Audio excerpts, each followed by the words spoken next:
코로나 확산이 다시 또 되고 있습니다. 그래서 그런지 좀 불편한 것 같아요. 방역이라고 얘기하고 있지만 여전히 힘든 게 사실이고요. 여러분들 어때요?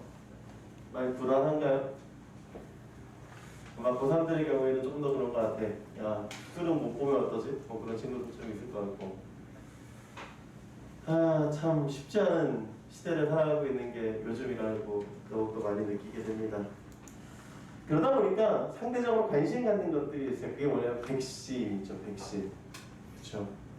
언제부터 상용한다더라 그런 얘기들이 나오는데 미국의 경우에는 다음 달 10일부터 백신을 투여하겠다라고 발표하고 있어요. 그래서 긴급 사용이 어떠냐 그런 얘기들 많이 하고 있는데 여러분 이 백신이 사용된다라는 건 참 좋은 일입니다. 어떻게 보면 이제 코로나라는 것이 이제 끝날 시기가 되었다라는 얘기가 되는 것이죠. 여러분 예전에 그 신종플루 기억하십니까?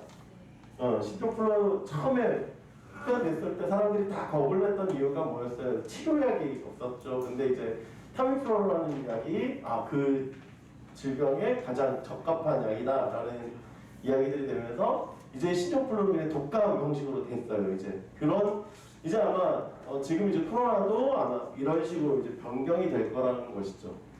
이제 안심 단계 급 질병이 있어도 이제 괜찮은 상황이 됩니다. 여러분 독감도 사실 참 두려운 존재입니다. 사실은 원래는. 근데 우리 매년마다 뭐 해요? 독감 백신 맞으세요. 예방주사 맞으세요. 그런 얘기들을 하고 있다는 거죠.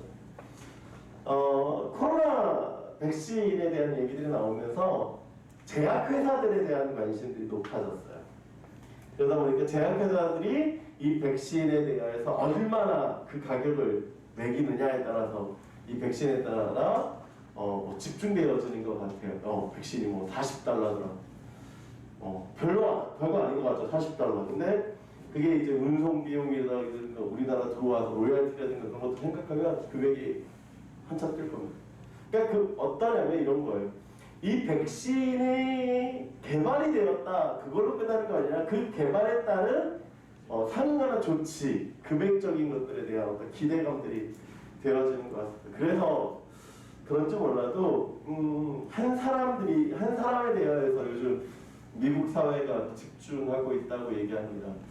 1930년대, 40년대에 가장 큰 위기라고 얘기한다면 아마 세계전쟁이기도 했지만 사람들로부터 두려움 가운데 있었던 것이 이 질병입니다. 뭐였냐면 소아마비라는 질병이었습니다. 1930년, 40년대에 소아마비의 치료제가 없었습니다. 그래서 상당히 많은 수의 사람들이 그 질병에 걸렸고 사망에 이르기까지도 했습니다. 여러분, 소아마비라는 질병 뭔지 아세요? 잘 모르죠. 여러분이 잘 알고 있는 이 루즈벨트 대통령은 30대에 소아마비가 걸렸습니다. 그러니까 어릴 때 소아마비를 걸리는 게 아니야. 30대도 소아마비를 걸릴 수 있고 그 소아마비를 통해서 뭘 하냐면 이제 하지 마비가 와서 걷지 못하는 상황에 이르렀습니다. 옆에 보시면 아이들이 걸음에 대한 훈련을 받고 있는데 이 소아마비가 걸리면 제일 먼저 불편해지는 거죠. 마비가 오는 거니까. 마비가 오는 거기 때문에 걷는 것이 불편해지고 언어가 불편해지고 활동이 불편합니다. 1952년의 경우에 미국 사회에서 몇 명이 걸렸냐면 58,000명이 걸렸다고 해요. 그리고 몇 명이 사망했냐면 3,000명의 사망자가 나왔습니다. 1952년 한 해만. 그러니까 미국 사회에서. 전 세계가 아니고 미국에서만. 58,000명이 걸렸고 그 중에 3,000명이 사망하는 사건이 생겼습니다. 그러다 보니까 백신에 대한 개발들이 이제 얘기 나오는데 그 중에 이제 한 분이 이분입니다.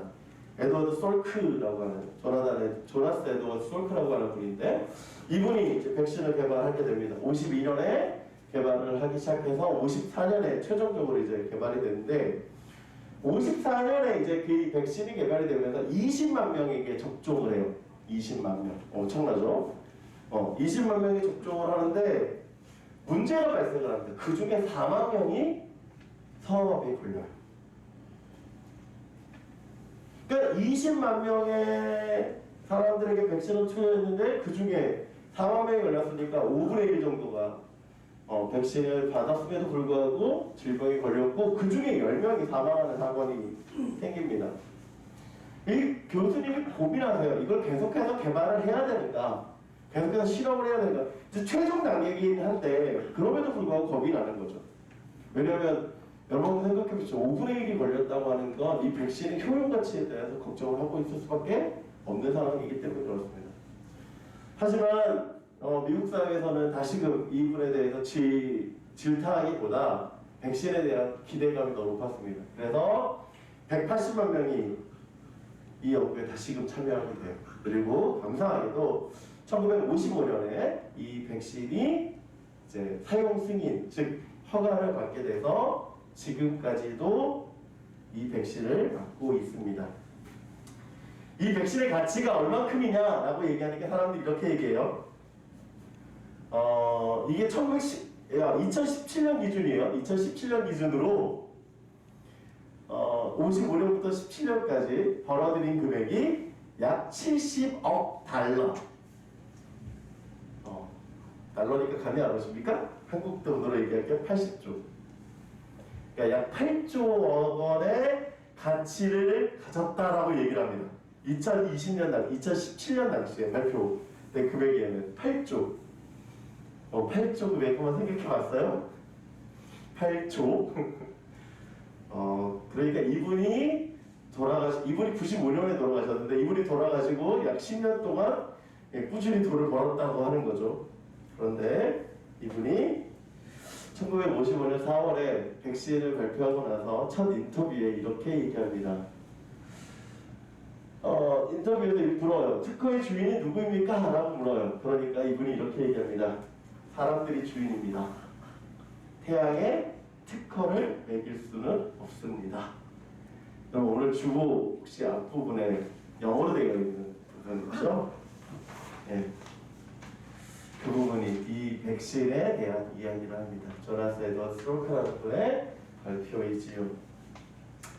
이분은 20세기 가장 영향력 있는 인물로 됐고 이유가 뭐냐면 여러분 보세요. 1980년만 해도 세계적으로 약 7만 명가량의 어린아이가 성화마비에 걸렸다고 합니다. 그러나 차츰차츰 어떻게 돼요? 줄어들죠. 지금 2010년 당시만 해도 약 0.1%라고 얘기를 합니다. 그러니까 정말 아프리카에 의료에 제한 지원을 못 받는 사람들에 한해서 성화마비 발생을 하고 있고 지금도 사실은 전국적으로 아니 전 세계적으로 이 성화마비 백신을 위해서 돕는 나라들이 많이 있어서 지금은 거의 발병률이 제로에 가깝다고 얘기를 합니다. 얼마나 다행일까요? 그래서 이분은 타임지의 100인에 선정이 되기도 했습니다. 그리고 미국에서 가장 존경하는 인물로 소요가 됩니다. 그래서인지 몰라도 이렇게 얘기를 하는 거예요. 코로나 백신의 주인이 누구입니까? 라고 얘기할 때 이 코로나 백신의 주인은 제약회사가 아니라 사람들에게 가야 되는 것이 아닌가. 그렇습니다. 여러분 자신을 위해 일한다는 거 그리고 자신의 노력을 위한다는 건 참 중요한 일이에요. 그렇지만 그 직업을 가지고 그 일을 가지고 어떻게 사용될 것인가에 대한 고민을 해야 됩니다. 여러분 이솔크 박사님이 이 백신을 위해서 몇 년을 고생했냐면 7년을 수고했어요. 7년. 하루에 몇 시간씩 연구를 했냐면 약 16시간씩 시간을 들였다고 해요. 약 6시간씩 7년 동안 수고해서 백신을 개발했습니다. 여러분이라면 어떻게 생각할까요? 내 수고에 대한 가치를 어떻게 매길 것입니까? 어쩌면 돈으로 매긴다고 한다면 8조의 가치를 매길 수 있는 약 50년에 걸쳐서 8조라는 금액을 받을 수 있는 가치라고 한다면 여러분의 자녀들에게 그 가치가 주어진다고 한다면 어떻게 행복할 것 같습니까? 그런데 이분이 이렇게 얘기를 해요. Could you balance the sun? 태양의 특허를 매길 수는 없다. 태양은 모든 사람들에게 공통으로 주어지고 있잖아요. 하나님께서 우리를 부르신 목적이 여기 있다고 한다면 어떨까요? 여러분 우리가 계속해서 지금 요셉을 보고 있습니다. 요셉을 보고 있는 요셉을 사용하시는 하나님이 원하시는 뜻이 이솔크 박사님의 이 이야기에 마찬가지가 아닐까요? 그냥 단순하게 한 사람의 개인의 부와 명예와 지위와 높임을 위해서 사용되는 것이 아니라 하나님의 목적, 하나님의 뜻, 하나님의 계획 가운데 이루고 있다면 우리의 인생을 걸어볼 만한 충분한 가치가 있는 것이 아닌가 하는 것입니다. 우리 지난주에 이제 요셉에 대해서 계속 보고 있습니다. 요셉은 바로에게 꿈을 해몽해줬고 그 꿈이 실현됐습니다. 7년 동안의 풍년이 있었고 애굽은 5분의 1의 세금을 그들에게 매겼습니다. 그리고 그런 이유가 뭐였냐면 7년 이후에 있을 뭐였습니까? 흉년 때문이었어요. 그리고 요셉의 말과 같이 흉년이 시작이 되었습니다. 그런데 이 흉년은 애굽에 한정된 것이 아니었다라는 거예요. 56절, 57절을 보니까 이렇게 얘기합니다. 온 지면에 기근이 있음에 요셉이 모든 창고를 열고 애굽 백성에게 팔세 애굽 땅에 기근이 심함에 각국 백성들 양식을 사려고 애굽으로 들어와 요셉에게 이르렀으니 기근이 온 세상에 심함이었더라. 온 세상에 심함이었다라고 하는 거예요. 그러니까 즉 애굽에 한정된 것이 아니라 그 지경에 있는 모든 나라에 이 기근이 심하였다라고 하는 것입니다. 그리고 어디에도 이 기근이 찾아왔냐면 가나안에도 이 기근은 찾아왔습니다. 42장 1절부터 말씀을 보면 이렇게 얘기합니다. 그때 야곱이 애굽에 곡식이 있음을 보고 아들들에게 이르되 너희는 어찌하여 서로 바라만 보고 있느냐. 야곱이 또 이르되 내가 들은즉 저 애굽에 곡식이 있다 하니 너희는 그리로 가서 거기서 우리를 위하여 사오라. 그리하면 우리가 살고 죽지 아니하리라 하매 요셉의 형 10사람이 애굽에서 곡식을 사려고 내려갔으나 4절 말씀 야곱이 요셉의 아우 베냐민을 그의 형들과 함께 보내지 아니하였으니 이는 그의 생각에 재난이 그에게 미칠까 두려워함이었더라. 야곱이 아들들에게 얘기합니다. 애굽에서 곡식이 있다고 하니까 너희들 애굽에 가서 곡식을 사와라 라고 얘기합니다. 야곱이 있는 지금 이 헤브론 땅에서 애굽까지의 거리는 약 한 400km 정도 돼요. 그러니까 우리나라로 얘기하면 서울에서 부산까지 정도의 거리입니다. 부지런히 걸어야 10일 정도 걸리고요. 또한 그 10일 정도 걸려서 곡식을 산다고 할지라도 얼마큼 사올지 모르는 상황이지요. 그런데 야곱은 누구를 보내지 않아요? 베냐민을 보내지 않습니다. 이유가 뭡니까? 요셉에게 있었던 일이 이 베냐민에게도 있을까 하는 염려 때문입니다. 왜 그럴까요? 야곱이 지금 갖고 있는 생각이 무엇입니까? 요셉이 죽었다라는 거예요. 얼마 기간 동안? 22년 동안. 여러분 22년 동안 야곱의 아픔은 요셉을 잃어버렸다 하는 거예요. 어떤 자책감이냐면 내가 실수했다. 왜? 성들에게 사흘밖에 안 걸리는 거리에 신부를 보냈던 내가 잘못했다. 그 길이 안전할 거라고 내가 믿었는데 그 길이 안전하지 않았구나 라고 하는 자책감. 지금 이 야곱은 그 자책감으로 이르는 거예요. 자책감. 그래서 10일밖에 안 되는 애국과의 거리지만 그 애국까지 거리가 뭐하지 못하다는 거예요. 안전하지 못하다는 거예요. 안전하지 못. 지금 이 베냐민의 나이가요. 여러분 한번 생각해 봅시다. 베냐민의 나이가 얼마나 됐을까? 최소한 22살이 넘었습니다. 그렇죠? 이 22살이 넘은 나이에 청년이에요. 17살에 요셉도 보냈는데 22살에 누구를 못 보내는 거예요? 베냐민을 못 보내는 거예요. 최소한 22살 이상이겠지. 그죠? 응? 여러분 생각해보니까 요셉과 나이 차이도 있을 거 아니야. 그죠? 0살이진 않잖아. 그러면 요셉과 나이 차이도 있는 이 베냐민을 그러면 최소 22살 이상 되어져 있는 25살 이상일 거예요. 이 나이에 있는 청년을 지금 뭐하고 있는 거예요? 염려하면서 못 보내고 있는 거예요. 이해가 됩니까? 근데 부모의 심정이 그렇다는 거예요. 부모의 심정. 보내지 않아요. 그리고 5절 말씀 보니까 이렇게 얘기합니다. 이스라엘의 아들들이 양식을 사랑한 자 중에 있으니 가나안 땅에 기근이 있음이라. 여러분 잘 보세요. 1절부터 4절과 5절 말씀이 다르다라는 거예요. 찾았어요? 다른 거 찾았어요?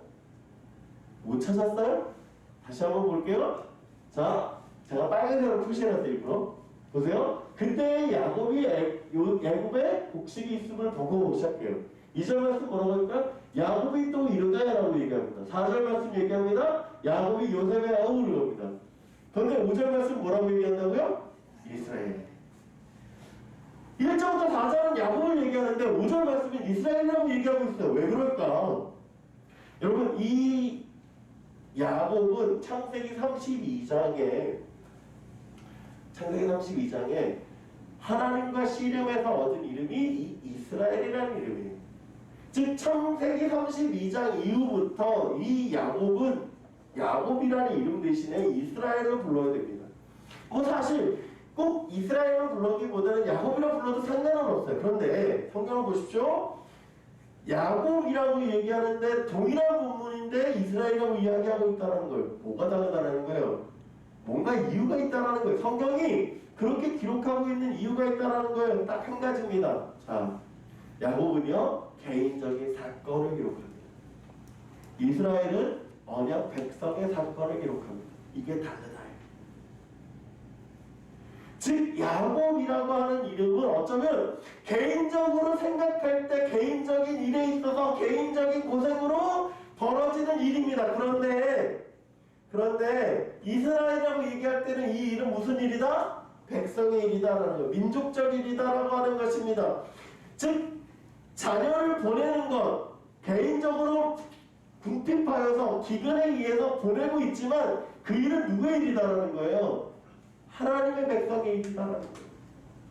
하나님의 백성의 일이다. 이게 중요해요.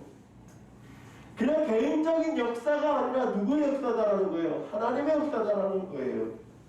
내가 하는 일, 나의 필요로 하는 일, 내 일에 있어서 하는 일입니다. 하지만 그 일을 인도해 가시는 분은 누구의 역사다? 하나님의 역사다라는 거예요.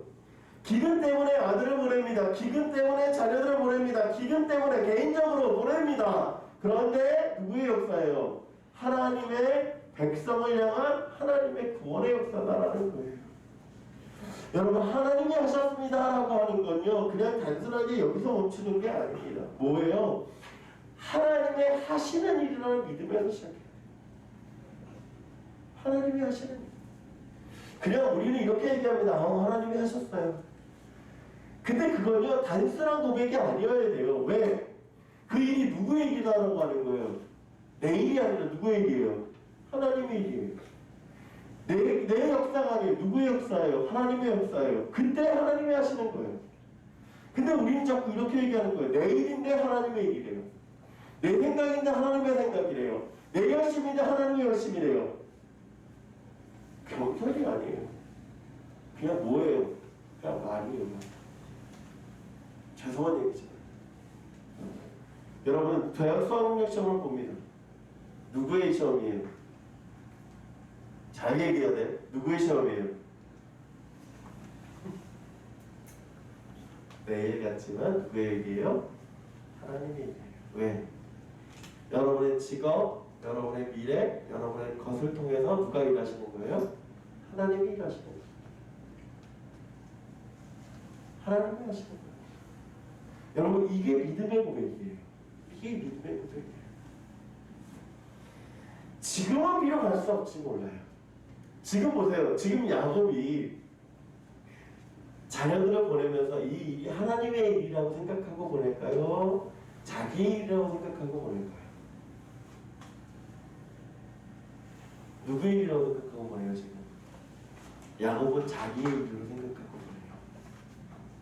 자기에게 필요에 의해서 진행이 되는 일이고 자기의 필요에 의해서 누구를 안 보내요 지금? 베냐민을 안 보내는 거예요.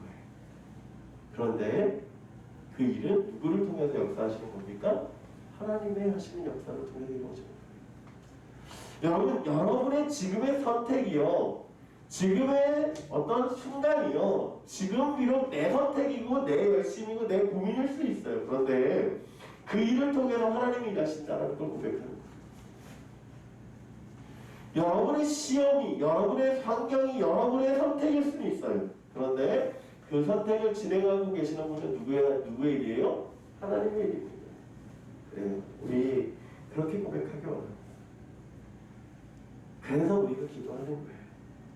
그래서 이렇게 고백하는 거예요. 그리 아니하실지라도. 그래서 고백할 수 있는 거예요. 내 열심이면 그리 아니하시도록 하면 어떻게 돼요? 하나님 왜 그러세요? 라고 따져야 돼요. 하나님 왜 이렇게 하세요? 라고 따져야 돼요. 그렇지 않아요? 목사님이 자랑할게요. 200점 만점 시대에 140점에서 150점을 맞았습니다. 모의고사를. 근데 수학능력 시험 딱 봤는데 30점 마이너스가 났어요. 그럼 내가 하나님한테 어떻게 얘기했을까? 이렇게 얘기했습니다. 하나님 왜 그러세요? 이해가 안 됐어. 성적표를 딱 받은 순간에 이해가 안 됐어. 왜? 왜? 너무하신 거 아니에요? 그렇게 따졌어. 하나님 어떤 거 아니겠어요? 근데 하나님 하시더라고요. 좋은 사람들을 만나고 그곳에서 내가 성장하고 그곳에서 하나님의 역사를 경험하고 지금 이 자리에 서 있는 거예요. 모르겠습니다. 하나님 어떻게 인도하실지 잘 몰라요. 저도 사실 몰라요. 그런데 제가 고백할 수 있는 건 딱 한 가지예요. 지금 이 시간도 하나님이 하셨다고 한다면 내 미래도 하나님이 하실 거라는 기대가 있습니다. 여러분 우리 그렇게 고백하기 원합니다. 자, 이제 하나님이 어떻게 일하시는지 우리 한번 봅시다. 6절 말씀. 때 요셉이 나라의 총리로서 그 땅 모든 백성에게 곡식을 팔더니 요셉의 형들이 와서 그 앞에서 땅에 엎드려 절하며 요셉이 보고 형들인 줄 알아 모른 채 하고 엄한 소리로 그들에게 말하여 이르되 너희가 어디서 왔느냐? 그들이 이르되 곡식을 사려고 가나안에서 왔나이다. 요셉은 그의 형들을 알아보았으나 그들은 요셉을 알아보지 못하더라. 자, 요셉에게 형들이 절을 합니다. 여러분 뭔가 좀 흥분되지 않아요? 잘하다라고 하는 거? 그쵸? 예전에 곡식단들이 형들의 곡식단들이 누구에게 절했어요? 요셉에게 절했던 사건. 하늘과 별과 달들이 누구에게 절한 사건? 요셉에게 절한 사건. 그 동일한 단어가 지금 쓰여지고 있습니다. 그 동일한 단어가 쓰여지고 있다는 건 뭐예요? 그 꿈이 뭐한 겁니까? 이루어졌다라고 하는 거예요. 여러분 그 꿈이 이루어졌다고 하는 것이 무엇인지를 잘 봐야 돼요. 9절 말씀 뭐라고 되면 이렇게 얘기합니다. 요셉이 그들에게 대한 꿈을 생각하고 여러분 뭐 했다고요? 그 꿈을 생각했다라는 거예요. 꿈을 생각했다고 하는 건 그냥 단순한 게 아니에요. 그 꿈에 대해서 기억했다라고 하는 것입니다. 여러분 그 꿈이 몇 년이 지났어요? 22년이 지났어요. 22년. 22년 전에 꿈꾸 생각나요? 여러분 한 5년 전에 꿈꾸 생각나요? 생각 안 나요, 그렇죠? 근데 요즘은 왜 그 꿈이 생각났을까요? 그 꿈을 생각나게 하시는 분도 누구십니까? 하나님이시다. 그냥 그 꿈이 없었던 게 아니라 그 꿈이 이루어졌다고 하는 거예요. 그 꿈이 성공되어졌다는 거예요. 왜요? 그 꿈은 누구의 꿈이니까? 하나님의 꿈이니까. 여러분 당시의 요셉은요 그 꿈이 왜 주어졌는지 몰랐어요. 왜 내가 이런 꿈을 꿨는지 몰랐어요. 그런데 22년 지나고 나니까 하나님이 이 꿈을 이래서 일하신 거구나 라는 걸 깨닫는 거예요.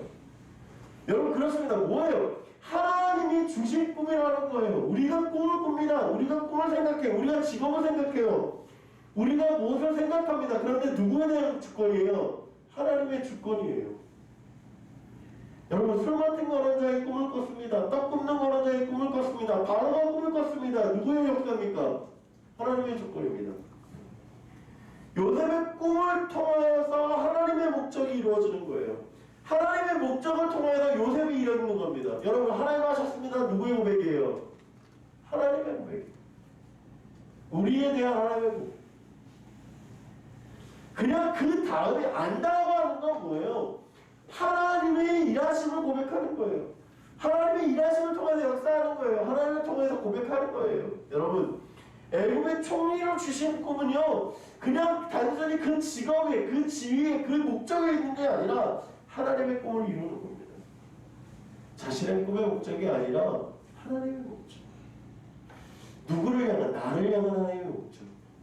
근데 그냥 단순한 목적이 아니라 하나님의 목적을 이루기 위해서. 여러분, 우리가 비전을 생각할 때 직업을 생각하는 친구들이 많아요. 너 비전이 뭐야? 저 직업, 이 직업을 찾을 건데. 근데 하나님의 비전은 직업에 있지 않아요. 미안한 얘기입니다. 죄송한 얘기지만 직업에 있지 않아요. 하나님의 비전은 직업 다음에 있습니다. 그 직업 다음이라는 건 뭔지 아십니까? 그 직업을 통해서 하나님이 무엇을 하실까? 여러분, 제 비전이 선교사의 꿈이었습니다. 목사가 아니라 선교사의 꿈이었어요. 저는 의료 선교사의 꿈이었어요. 왠지 아세요? 어릴 때 슈바이처, 리빙스턴 막 그런 책들을 봤거든요. 그러니까 무슨 꿈을 꿀까요? 의료 선교사를 꿈을 꿔요. 아프리카 의료 선교사를 꿈을 꿉니다. 근데 하나님이 저한테 갖고 계신 꿈은 의료 선교사가 아니었어요. 지금 생각해보니까 그 꿈을 계속 유지하고 있었을까요? 아니요. 계속 바뀌어요. 계속 바뀌어요. 계속 바뀌어요. 그리고 이 자리에 있는 거예요. 그럼 이 자리에 있다고 하는 건 뭐예요? 이 자리를 통해서 하나님께서 역사하시는 게 분명히 있을 거라는 거죠. 그렇습니다. 하나님의 목적은 달라요. 내 생각과 달라요. 직업을 통해서가 아니라 하나님이 하신 일이 그 다음이라는 거예요. 부를 통해서 하시는 일이 또 있다는 거예요. 여러분, 부자 되는 거 꿈꾸는 거 나쁜 거 아닙니다. 미안한 죄송한 얘기지만 꿈꾸세요. 제발 부자 되세요. 괜찮아요. 그리고 그 부를 통해서 하나님이 일하심을 기대하십시오. 록펠러라는 부자 아시잖아요. 그렇죠? 카네기라는 부자 아시잖아요. 그 부자는 그냥 그 부자로 끝낸 것이 아니라 뭘 합니까? 하나님의 교회를 짓습니다. 하나님의 일을 시작해요. 멈추는 게 아니라 그 다음에 것을 한다는 거예요.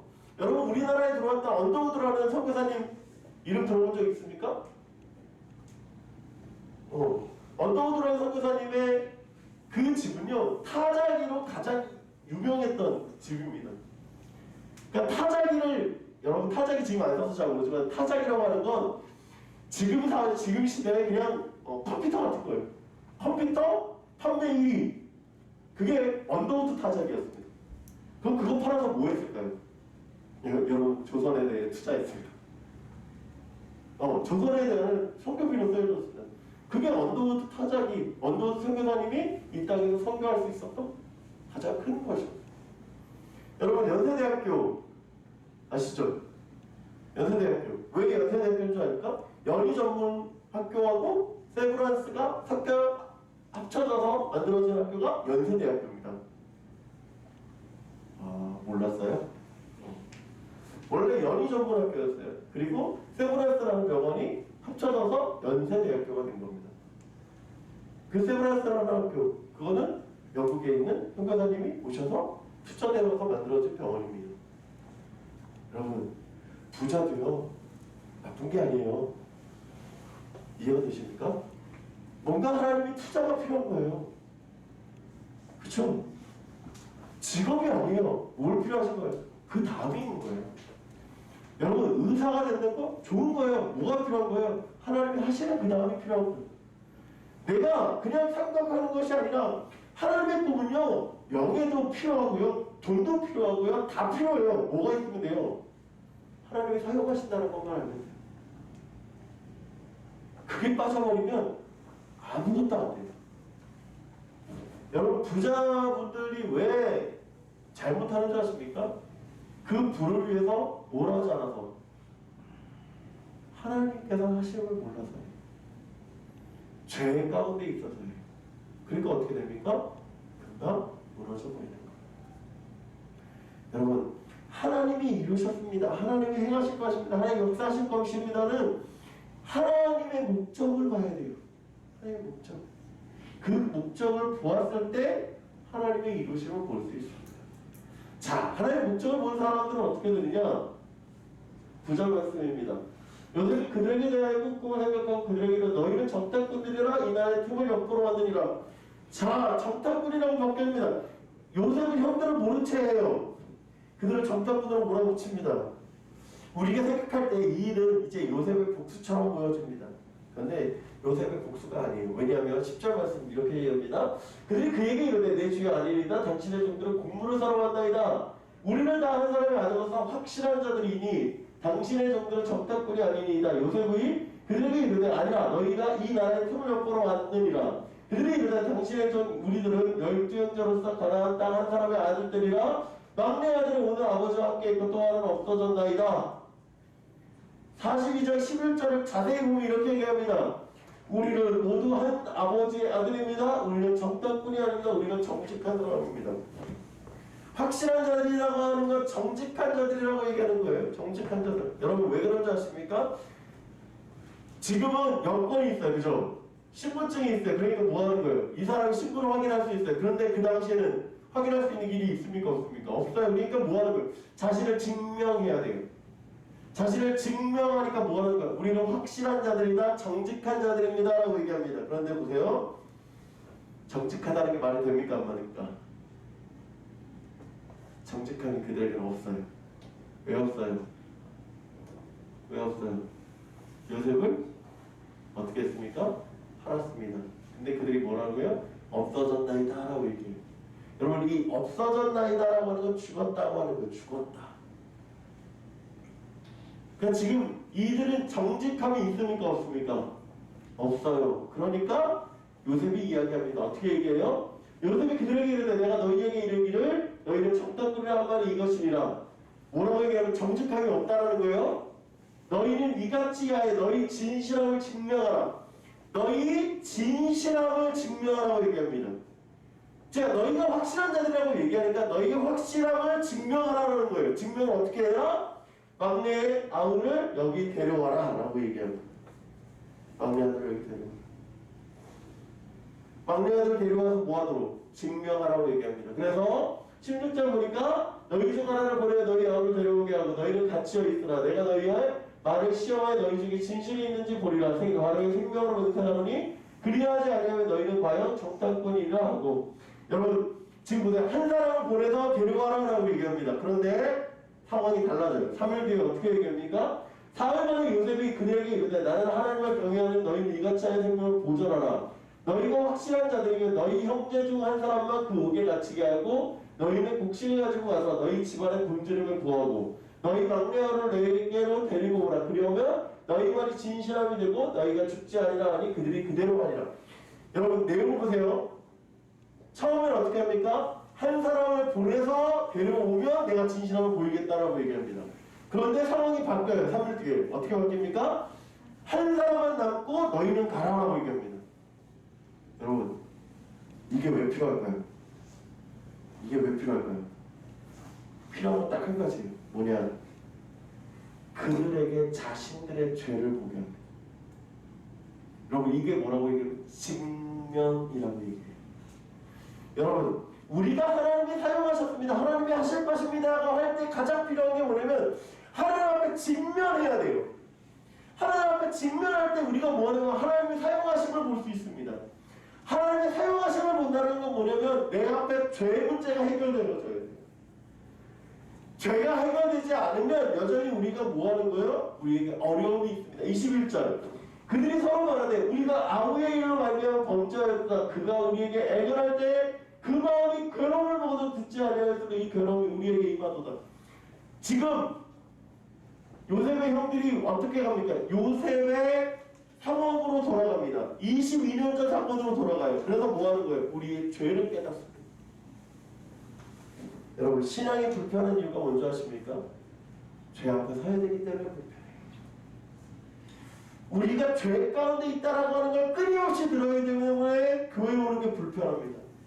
그래도 하나님 앞에 서는 게 불편해요. 여러분 아담과 하와가 제일 먼저 한 일이 무엇입니까? 선악과를 따먹고 부끄러움을 깨닫고 옷을 지어 입고 숨습니다. 여러분, 벗은 거를 깨닫고 옷을 입고 숨는다고 하는 건 수치를 깨닫고 가리고 숨는 것 모두 다 뭐 하는 거예요? 감추는 거예요. 여러분, 감추는 것은 하나님 앞에서 우리가 죄가 없음을 보여요. 그런데 하나님은 원하시는 건 감추는 게 아니에요. 무엇입니까? 드러내는 거예요. 야곱강에서 야곱이라고 부르신 하나님께서 제일 먼저 한 일이 무엇입니까? 이스라엘이라고 부르시면서 자신의 죄를 보게 하세요. 다윗을 하나님께서 사용하시기 원했던 것은 하나님은 나단 선지자를 통해서 자신의 죄를 보게 하세요. 여러분, 하나님 앞에 서는 것은요, 하나님 앞에 죄가 드러나는 것은요, 그것이 하나님의 사용하심의 시작입니다. 여러분, 지금 요셉을 통하여서 요셉의 형들이 자신의 죄를 보게 합니다. 그리고 하나님은 그 형들을 사용하시고 있다는 거예요. 여러분, 하나님이 하십니다. 하나님이 하실 것입니다. 하나님이 하실 것입니다에 멈추지 마세요. 하나님이 하시는 일을 기대하십시오. 하나님이 하시는 일을 기대하십시오. 하나님의 역사를 바라보세요. 그리고 하나님 앞에 설 때 내 죄로 인하여서 감춰지지 않도록 하나님 앞에 회개하십시오. 그럴 때 하나님을 사용할 것입니다. 여러분, 하나님이 사용하신다는 건 하나님이 기대하게 하는 거예요. 하나님의 역사를 기대하게 하십니다. 분명히 하나님은 여러분을 위해서 일하시겠다는 말씀하십니다. 그 말씀이 여러분 반응하기를 원합니다. 어린 왕자에 나오는 얘기입니다. 가장 중요한 건 눈에 보이지 않는다 하는 것이죠. 여러분, 하나님의 일하심이 요셉이 알 수 있었을까요? 꿈을 꿨을 때 알 수 있었을까요? 22년이 지나고 난 뒤에 형들이 엎드렸을 때 깨달았습니다. 아, 하나님이 그때 내게 꿈을 주신 목적을 깨달았습니다. 그리고 하나님께서 어떻게 일하실지를 기대합니다. 지금 요셉이 하고 있는 일은요, 자신의 생각에서 오는 것이 아니라 하나님의 생각에서 시작합니다. 그리고 하나님의 일로 시작합니다. 2020년 우리가 시작을 할 때 하나님이 어떻게 일하실지 잘 몰랐어요. 그렇죠? 코로나로 이렇게 힘든 한 해가 될지는 생각지도 못했습니다. 아마 윤태가 회장이 딱 되고 났을 때도 아마 그런 생각을 했을 거예요. 하나님이 2020년 어떻게 할지 되게 염려가 많았을 겁니다. 근데 한번 보십시오. 오늘 총회예요. 그쵸? 1년 전에 총회할 때 어떻게 회장하지? 라고 했는데 1년 잘 하나님이 인도하셔서 지금 이때까지 왔습니다. 그래요. 코로나로 힘들었던 시대이지만 하나님은 인도하셨고 하나님이 하셨으며 하나님이 우리에게 또 일하실 것입니다. 2021년 어떤 일이 있을지 우리는 잘 알지 못합니다. 지금 그냥 우리 생각해요. 또 코로나가 우리에게 아직까지 어려울 것이고 여전히 우리를 힘들게 할 것이다. 그러나 우리가 고백할 수 있는 건 한 가지입니다. 하나님이 하실 것입니다. 그리고 그 기대 안에 우리는 살아갈 것입니다. 여러분, 보이지 않는다고 멈추지 마십시오. 하나님이 지금도 일하고 계십니다. 4일 되면 이제 대학 수학여행 평가가 있습니다. 어떻게 될지 몰라요. 우리 고3들에게 희망 주지 못해서 미안하지만 어떻게 될지 몰라요. 그러나 하나님은 분명히 일하시고 계시고 하나님은 여러분을 통해서 하나님의 역사를 인도해 가실 것입니다. 기도하겠습니다. 하나님 감사합니다. 오늘 요셉을 통하여서 하나님이 하시는 일을 깨닫게 하시니 감사합니다. 하나님, 그렇습니다. 개인적인 일이 아니라 하나님이 하실 것입니다. 개인적인 열심이 아니라 하나님의 노력이시고 하나님의 역사입니다. 하나님, 그 고백이 우리 안에 있게 하여 주시옵소서. 감사합니다. 예수 그리스도의 이름으로 기도드립니다. 아멘. 우리가 함께 예물드리며 나의 모습 나의 배 함께 찬양하겠습니다.